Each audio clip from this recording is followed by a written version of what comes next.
দিবস উপলক্ষে শহীদদের জন্য আমরা আল্লাহর কাছে দোয়া করছি, আল্লাহ পাক প্রত্যেককে জান্নাতুল ফেরদৌসের মেহমান বানিয়ে দিক। আমরা বলি আমিন। 14 ডিসেম্বর শহীদ বুদ্ধিজীবী দিবস। বাংলাদেশ আমরা পেয়েছি সুজলা সুফলা শস্য শ্যামল স্বাধীন এই বাংলাদেশ। শুধুমাত্র একটি নতুন পতাকা, শুধুমাত্র একটি নতুন সরকার, শুধুমাত্র একটি নতুন ভূখণ্ড, এটা স্বাধীনতার জন্য যথেষ্ট নয়। স্বাধীনতা অর্জন করা যত কঠিন, সেই স্বাধীন এবং স্বাধীনতার সার্বভৌমত্বকে টিকিয়ে রাখা তার চেয়ে তত দৃশ্য গুণে কঠিন। ঠিক কিনা বলেন?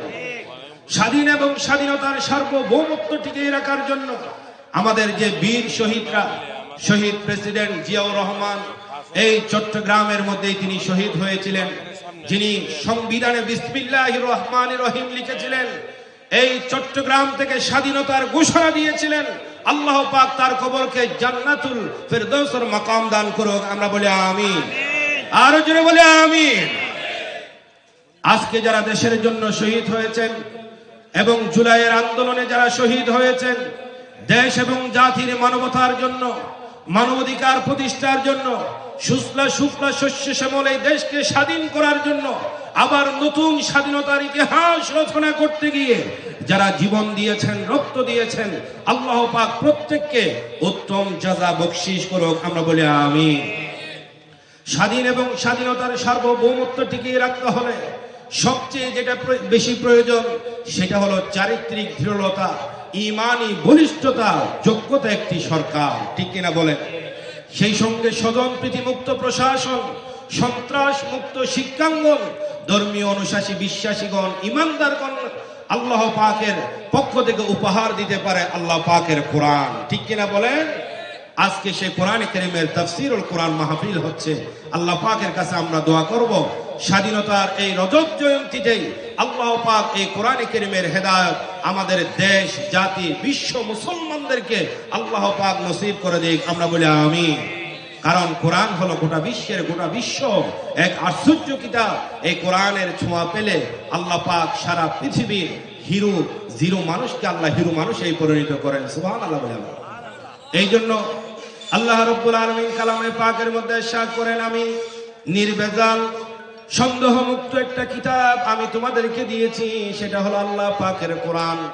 এই কোরআনে কারীম তারা মানবে যারা আমি আল্লাহকে বিশ্বাস করবে, ওয়া ইয়াকিমুনাস সালাত, বিশ্বাস করার সঙ্গে সঙ্গে নামাজ কায়েম করবে, ওয়া মিম্মা রাযাকনাহুম ইউনফিকুন, আর আমি তাদেরকে যে রিজিক দিয়েছি সেখান থেকে আল্লাহর জন্য খরচ করবে।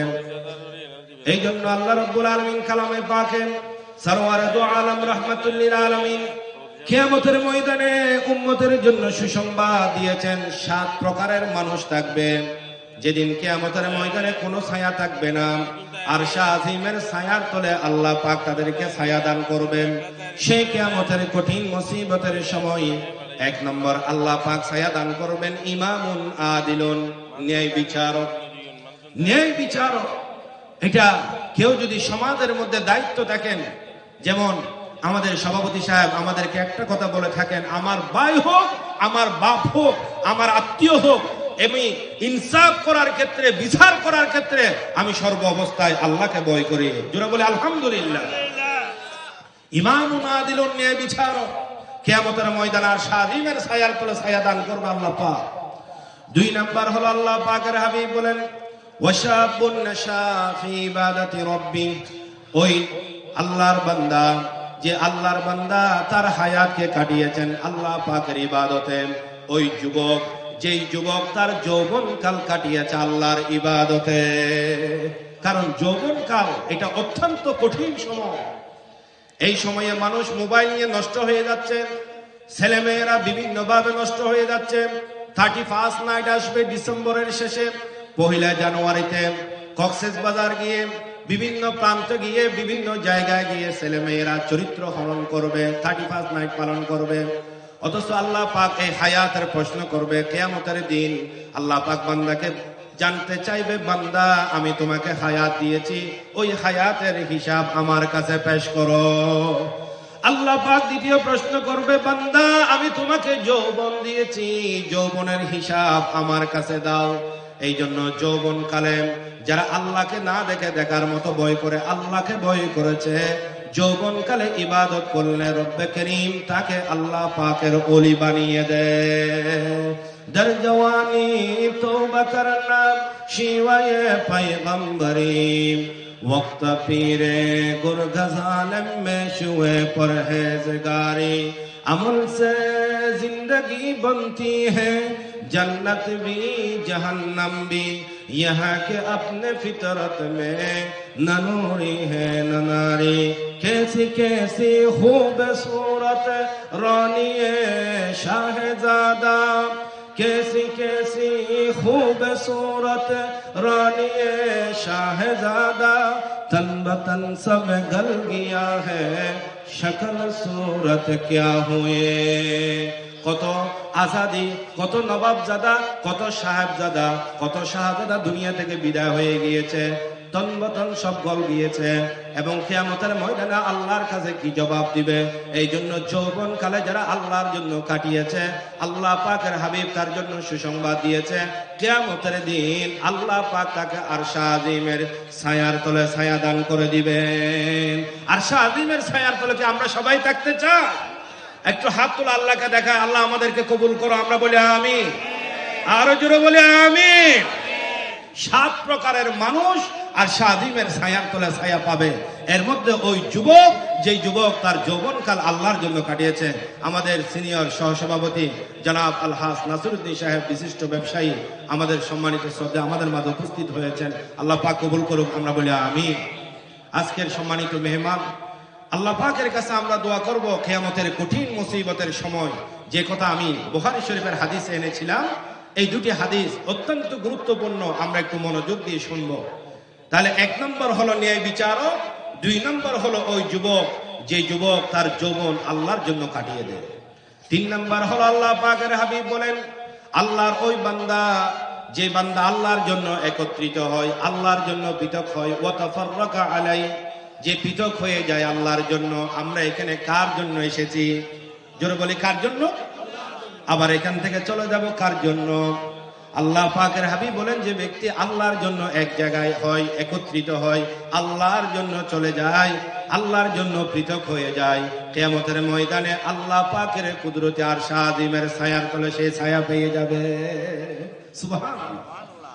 এই জন্য আল্লাহ পাকের হাবিব 4 নম্বর সুসংবাদ দিয়েছেন, আল্লাহর ওই বান্দা যাকে কোন সুন্দরী রমণী যাকে আহ্বান করে কোন খারাপ কাজ করার জন্য, তখন সেই বলে ফাকালা ইন্নী আখাফুল্লাহ, ও আল্লাহর বান্দা আমি আল্লাহকে ভয় করি। হাদিসে কারীমার মধ্যে এসেছে বনি ইসরাইলের 3 জন মানুষ পথের মধ্যে সফরে রওনা হলেন। পাহাড়িয়া পথ দিয়ে যেতে যেতে হঠাৎ প্রচন্ড ঘূর্ণিঝড় তুফান শুরু হয়ে গেল। তারা একটা গুহা পেয়ে গেলেন, ওই গুহার ভিতরে তারা প্রবেশ করলেন।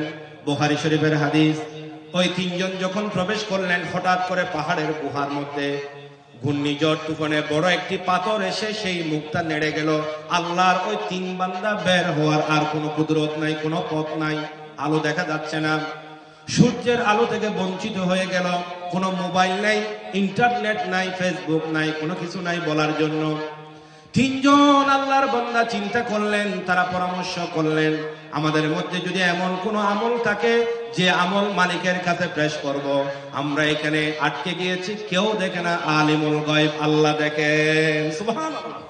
হাদিস শরীফের মধ্যে এসেছে বান্দার চোখের পলক থেকে উঠা নামার মধ্যে যতটুকু সময় লাগে, আল্লাহ পাক বান্দার হাল অবস্থান পরিবর্তন করতে ততটুকুও সময় লাগে না। সুবহানাল্লাহ।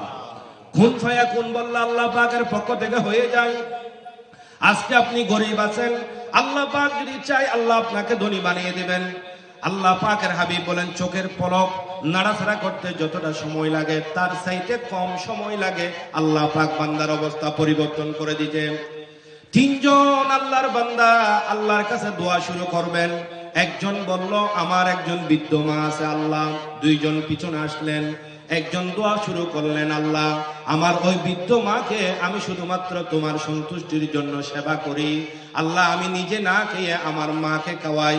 একদিন রাত্রি বেলায় আল্লাহ আমি কিছু ভালো জিনিস নিয়ে গিয়েছি, আমার মা ঘুমিয়ে গেলেন, আমি দুধ দহন করে নিয়ে গিয়েছিলাম, আমি আমার মাকে দুধ খাওয়াই আমার স্ত্রী সন্তানদেরকে খাওয়াইছি। আল্লাহ শুধুমাত্র তোমার সন্তুষ্টির জন্য আমার এই আমল যদি কবুল হয়ে থাকে, আমাদেরকে এই মহা বিপদ থেকে উদ্ধার করে দাও। আল্লাহ পাকের হাবিব বলেন, বনি ইসরাইলের এই তিনজন ব্যক্তির প্রথম ব্যক্তি যখন দোয়া করলেন, পিছনে দুইজন বললেন আমিন। আল্লাহ পাকের কুদরতি ভাবে পাথর 3 ভাগের 1 ভাগ সরে গেলেন, আর 2 ভাগ পাথর এখন অবশিষ্ট আছেন। আরেকজন সামনে আসলেন, তিনি পিছনে গেলেন।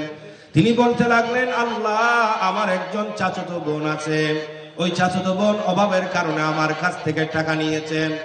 আমি তার টাকার বিনিময়ে খারাপ কাজ করার জন্য প্রস্তাব দিয়েছিলাম। আমি খারাপ কাজ করার জন্য গিয়েছি। এই অবস্থায় আমার বোন আমাকে বলেছেন, ইয়া আব্দুল্লাহ ইত্তাকুল্লাহ, ও আল্লাহর বান্দা, আল্লাহকে ভয় করো। আমি এই কাজ করার জন্য তোমার কাছ থেকে টাকা নিই নাই, অভাবের কারণে টাকা নিয়েছি। ও আল্লাহ, ফাকালা ইন্নী আখাফুল্লাহ। আল্লাহ পাকের হাবিব বলেন, ওই আল্লাহর বান্দা তখন আল্লাহর ভয়ে ওই নির্জন জায়গা থেকে সরে এসেছেন। আল্লাহ পাকের কাছে দোয়া করলেন, আল্লাহ, আমার এই আমল যদি কবুল হয়, আমাদের জন্য পাথরটা সরিয়ে দাও। হাদিসে কারিমার মধ্যে এসেছে, আল্লাহর ওই বান্দা দোয়া করেছেন, পিছনে দুইজন আমিন বলেছেন, সঙ্গে সঙ্গে আল্লাহ পাকের কুদরতি ভাবে পাথর 3 ভাগের 2 ভাগ সরে গেলেন। সুবহানাল্লাহ। এই জন্য গোপনে রাত্রিবেলায় যখন ঘুম আসবে না, আমরা যেন ফেসবুকের মধ্যে সময় না অতিবাহিত করি, গোপনে গোপনে যেন আমরা গুনাহ না করি। প্রকাশ্য যেভাবে আল্লাহকে ভয় করি, গোপনে যদি আমরা আল্লাহকে ভয় করতে পারি, আল্লাহর কসম, আপনি আল্লাহর ওলিতেই পরিণত হয়ে যাবেন। ঠিক কিনা বলেন? বড় পীর আব্দুল কাদের জিলানী রহমতুল্লাহ আলাইহিকে জিজ্ঞাসা করেন, খাজা মঈনুদ্দিন চিশতি রহমতুল্লাহ আলাইহিকে জিজ্ঞাসা করেন, শাহজালাল রহমতুল্লাহ আলাইহিকে জিজ্ঞাসা করেন, গারাঙ্গিয়ার বড় হুজুর ছোট হুজুরকে জিজ্ঞাসা করেন, সুন্নতের শাহ হুজুর রহমতুল্লাহ আলাইহিকে জিজ্ঞাসা করেন, শাহ মাওলানা আব্দুল জব্বার রহমতুল্লাহ আলাইহিকে জিজ্ঞাসা করেন, বোয়ালি শাহ হুজুর রহমতুল্লাহ আলাইহিকে জিজ্ঞাসা করেন। সবার জবাব আসবে যে আমরা প্রকাশ্য যেভাবে আল্লাহকে ভয় করেছি, গোপনে তার চেয়ে বেশি আল্লাহকে ভয় করতাম। এই জন্য গোপনে যখন রাত্রিবেলায় একাকী ঘুম আসবে না, আল্লাহর হাবিব আল্লাহর কাছে একটি আয়াত পড়তেন। রাসূলুল্লাহর যখন ঘুম ভেঙে যেত, আল্লাহর নবী পড়তেন, ইন্না ফি খালকিস সামাওয়াতি ওয়াল আরদ লাআয়াতিন লিউলিল আলবাব আল্লাযীনা ইয়াযকুরুনাল্লাহা কিয়ামান ওয়া কুউদান ওয়া আলা জুনুবিহিম ويتفكرون في خلق السماوات والأرض। আল্লাহ পাকের হাবিব আকাশের দিকে আঙ্গুল তুলে আল্লাহর কাছে বলতেন, আল্লাহ, নিশ্চয় রাত এবং দিনের সৃষ্টিতে জ্ঞানী মানুষের জন্য অনেক নিদর্শন রয়েছে। সুবহানাল্লাহ। এই জন্য আমরা গভীর রাতে একাকী আমরা আল্লাহর কাছে যত বেশি আল্লাহকে ডাকবো, চোখের পানি ছাড়বো, কিয়ামতের ময়দানে আর সাধিমের ছায়ার তলা আমরা ছায়া পেয়ে যাব। রাসূলুল্লাহ কখনো অট্ট হাসি হাসেন নাই, বুখারী শরীফের হাদিস, মুসলিম শরীফের হাদিস। আল্লাহর নবী কখনো কাহ কাহ করে এরকম উট্ট হাসি রাসূলুল্লাহ জীবনেও হাসেন নাই। সুবহানাল্লাহ বলে আমরা। আল্লাহ নবী হাসতেন মুস্কি হাসা, তাবাসসুম হাসতেন, দাহেক সাধারণ হাসি, এটা জায়েজ আছে, কিন্তু উত্তম হলো আল্লাহর হাবিবের সুন্নাত হলো তাবাসসুম হাসা। এই জন্য বেশি কাঁদবো, কম হাসবো, আল্লাহর কাছে যেন আমরা বেশি কান্না করতে পারি। আল্লাহ আমাদেরকে তৌফিক দান করুক, আমরা বলি আমিন। যখন রাত্রি নিঝুম, নেই চোখে ঘুম, একলা শূন্য ঘরে, তখন তোমায় মনে পড়ে আল্লাহ, তখন তোমায় মনে পড়ে। যখন রাত্রি নিঝুম, নেই চোখে ঘুম, একলা শূন্য ঘরে, তখন তোমায় মনে পড়ে আল্লাহ, তখন তোমায় মনে পড়ে। ও আল্লাহ, জানি তোমার রহম পেলে উঠব সকল বাধা টেলে, তোমার রহম আমার তরে, তোমার রহম আমার তরে সদা যেন চরে। যখন রাত্রি নিঝুম, নেই চোখে ঘুম, একলা শূন্য ঘরে, তখন তোমায় মনে পড়ে আল্লাহ, তখন তোমায় মনে পড়ে আল্লাহ আল্লাহ কিয়া মুবারক নাম হে, আল্লাহ আল্লাহ মোমেনু কা জিকির হে।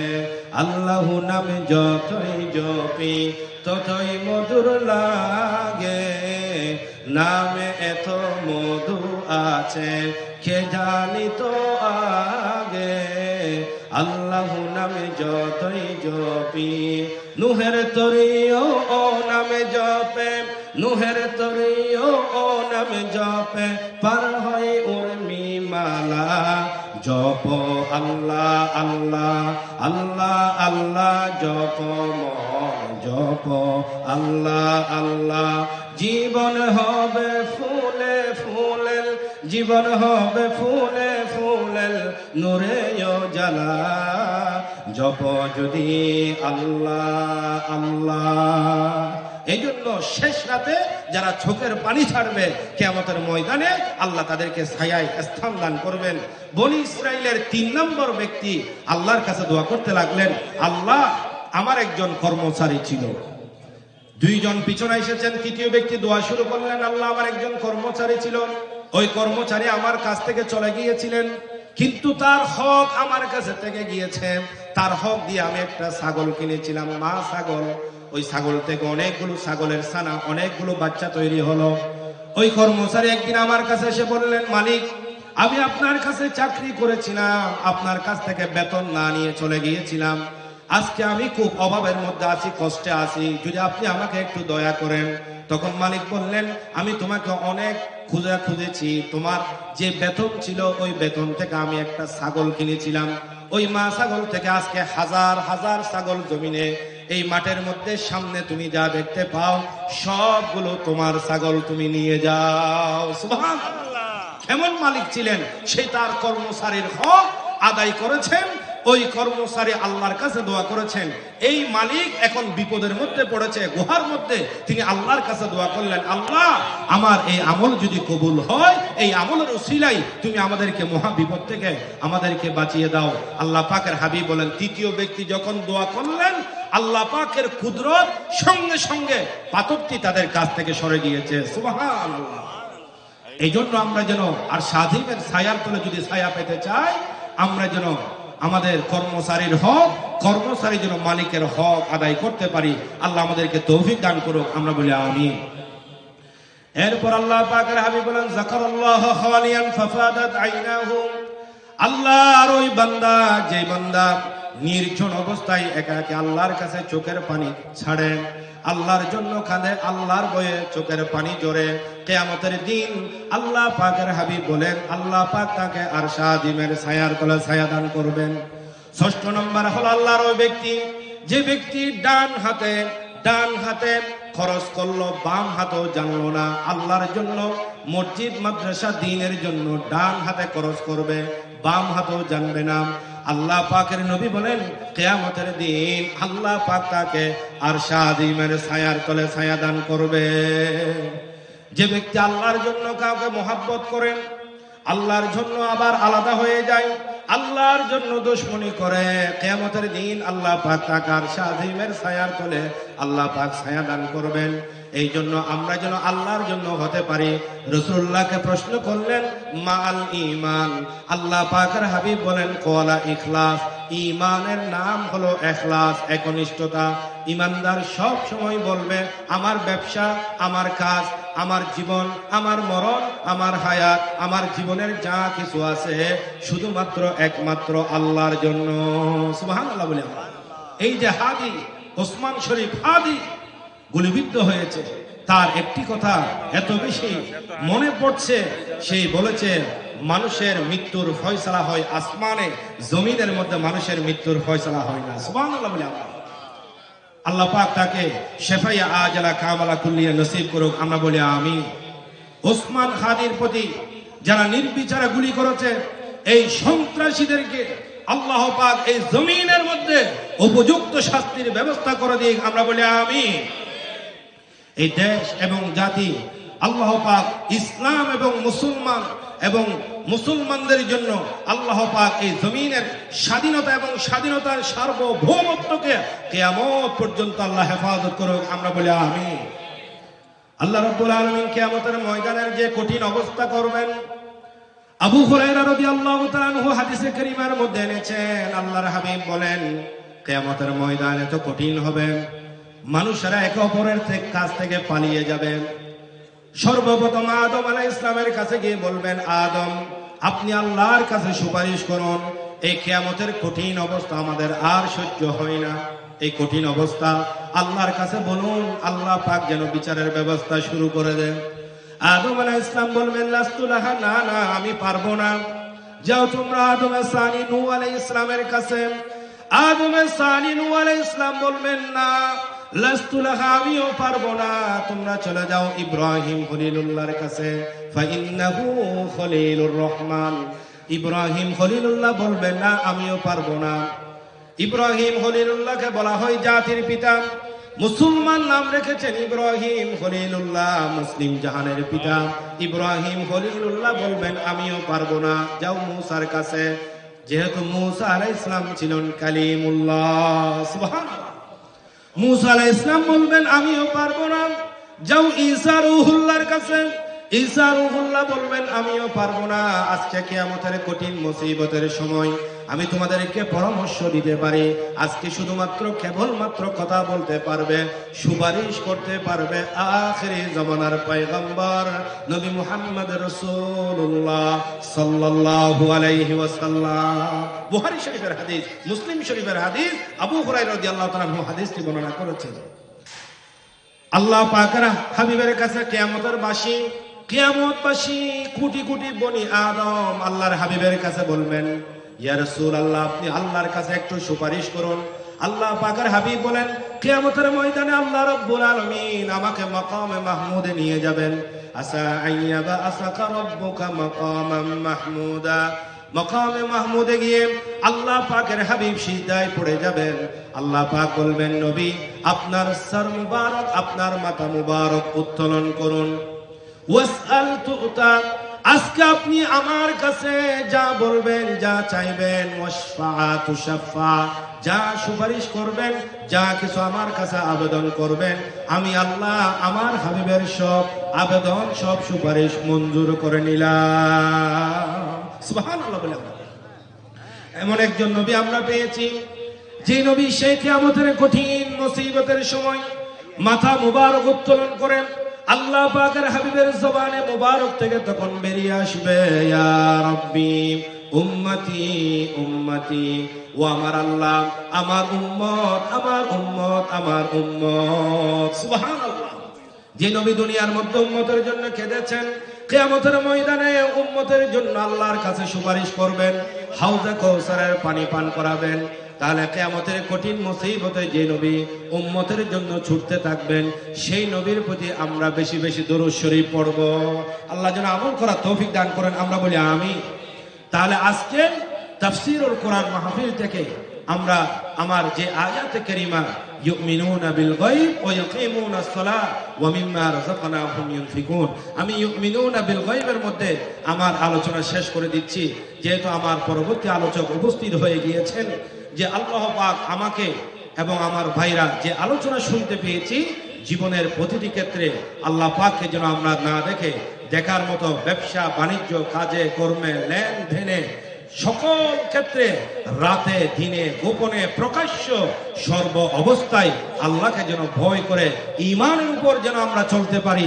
আল্লাহ আমাদের সবাইকে তৌফিক দান করুক, আমরা বলি আমিন। আর আমরা যেন নামাজের ব্যাপারে যেন আমরা সতর্ক থাকি। আমাদের কর্মচারী ভাইদেরকে যেন, যারা মালিক আছেন তারা যেন নামাজের জন্য উৎসাহিত করেন, এবং যারা কর্মচারী আছে তারাও যেন মালিকের প্রতি নামাজের ব্যাপারে যেন উৎসাহিত হয়। জীবনের সকল ক্ষেত্রে আমরা যেন নামাজ কায়েম করতে পারি। ওয়া মিম্মা রাযাকনাহুম ইউনফিকুন, আল্লাহ পাক যে সম্পদ দিয়েছে এই সম্পদ থেকে যেন আল্লাহর জন্য, আল্লাহর রসুলের জন্য, দ্বীনের জন্য, ইসলামের জন্য যেন আমরা খরচ করতে পারি। আজকে আমাদের ভাইরা যে আয়োজন করেছেন, আজকে যে খরচ এবং যেই মেহনত, যেই পরিশ্রম কিয়ামতের ময়দানে প্রত্যেকের জন্য আয়োজনকারী, উপস্থিতকারী সকলের জন্য এই মাহফিলকে আল্লাহ পাক নাজাত ওসিলা বানিয়ে দিক। আমরা বলি আমিন। আর একটু জোরে মোহাম্মত নিয়ে বলে আমিন। এই মাহফিল চালু থাকুক, আমরা কি সবাই চাই না? আল্লাহ পাক প্রত্যেকটি বছর আমাদের ভাইদেরকে আরো বড় করে এই মাহফিল আয়োজন করার তৌফিক দান করুক। আমরা বলি আমিন। যারা দূর আশেপাশে যারা আছেন সকলকে মাহফিলের ময়দানে উপস্থিত হওয়ার জন্য আহ্বান করে আল্লাহ পাকের কাছে দোয়া করছি, আল্লাহ আমাদের প্রত্যেকের আসা যাওয়া বসা সহযোগিতা মাহফিল কিয়ামতের ময়দানে নাজাতের জরিয়া বানায় দিন। আমিন। হাযা মা ইনদি ওয়া লা ইলাহা ইল্লাল্লাহ। ওয়াসসালামু আলাইকুম ওয়া রাহমাতুল্লাহি ওয়া বারাকাতুহু।